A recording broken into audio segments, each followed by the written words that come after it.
Mais la Bible dit qu'il n'a pas le pouvoir de toucher ceux qui ont le sceau de Dieu sur leur front.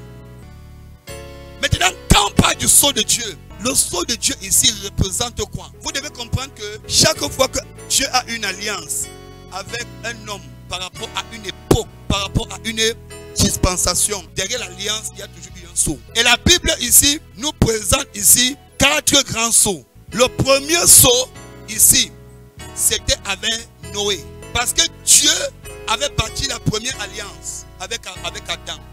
Mais Adam avait déçu Dieu, il a péché contre Dieu. Et jusqu'à Genèse chapitre 6, Dieu a mis le déluge sur terre et Dieu tue presque tous les hommes, tous les êtres vivants sur terre. À la longue maintenant, le Seigneur décide de restaurer l'humanité et bâtit une alliance avec un homme qu'on appelait Noé. L'alliance entre Dieu et Noé ici avait pour sceau ou encore pour signe l'arc-en-ciel.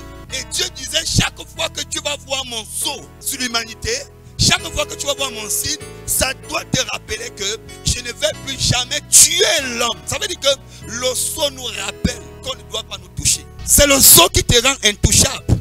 Le sceau maintenant ici montrait à l'homme que Dieu ne va plus détruire la terre par le déluge. Lorsque Dieu bâtit son alliance avec Abraham, il dit à Abraham que la circoncision ici sera le sceau ou encore le signe de l'alliance. C'est pour cela que, à cause de l'incirconcision du fils de Moïse, Dieu a attrapé Moïse, il voulait le tuer. Mais lorsque la femme de Moïse allait circoncire l'enfant, dès que Dieu avait le prépuce coupé, Dieu a arrêté son processus de mort contre Moïse. La mort fuit. Pourquoi?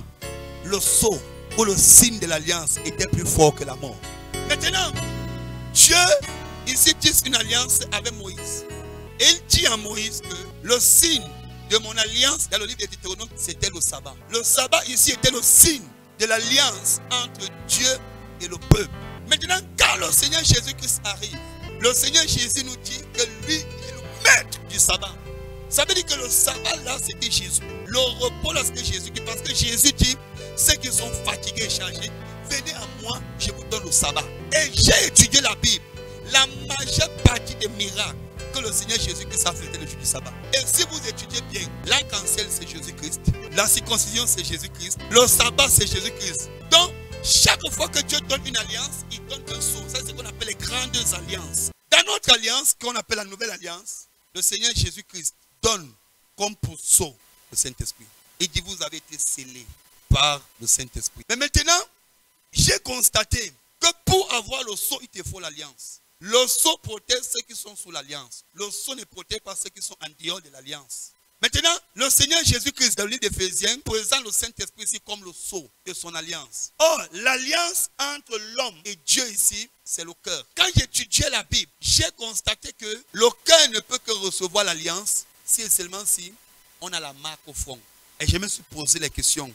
Lorsqu'on parle de la marque au fond, il est question de quelle marque? Dans le livre d'Ézéchiel, la Bible dit que Dieu avait envoyé un ange pour tuer les hommes. Pendant que l'ange était en train de tuer les hommes, Dieu a dit à l'ange, ne touche pas les hommes qui ont la lettre Tav sur le front. Et pendant mes recherches, j'ai constaté que la lettre Tav ici, c'est le clou. La lettre Tav parle encore de la croix. Ça veut dire que la marque de Dieu sur les hommes, c'est la croix.